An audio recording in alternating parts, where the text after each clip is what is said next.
ये देखंतु आज्ञा ये सबुजिमा क्षेत्र भितर किए ठिया होइछंती। हाँ आज्ञा ठीक जानले ये होउछंती आम नंदी महाराज। भाबंतु जोउटी केही लोकबाक नाहांती क्षेत्र भितर काहेकि आसीथिबे कहले देखी। निश्चय निश्चय गाँव थिबा समस्त व्यक्ति माने जानी सारथिबे से काहेकि आसीछंती। ये होउछि द्विपहर समय आज्ञा। द्विपहर समय पाखाखरे केही नाहांती आज मेघ पाग भी ହେଇछि केही नाहांती सेही समय से तांकर पेट पूजा करिया पई आसीछंती।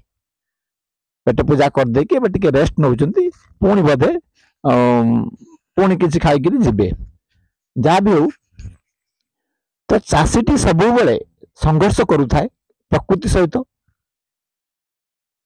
केतेबेले बन्या हेलानी केतेबेले बात्या हेलानी केतेबेले मरुड़ी हेलानी केतेबेले सार मिलुनी तो केतेबेले एई जीवजंतु मानक दाउरू केतेबेले हाथी खाइलानी केतेबेले एई नंदी महाराज माने खाई गलेनी।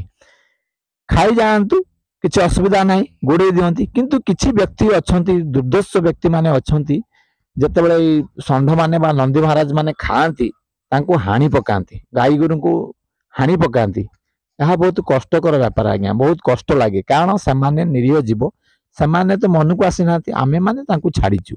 देख लोक आसले डरिकी पड़े जाउछंती तो से सुरक्षा दबा भी आमर दायित्व। तेणु एपरी नृशंस हुंतु नाही तांको अत्याचार करंतु नाही। टिके खाईदेले कौन आमर सरीज आज्ञा हेक्टर हेक्टर हजार हजार हेक्टर जमी पड़ी किसी खाईदेव आ कौन करवा। ठीक अच्छे तांको मारंतु नाही तांको प्रति दया प्रदर्शन करंतु आज्ञा कारण से आम सहित जड़ित आमे से छाड़ीचु।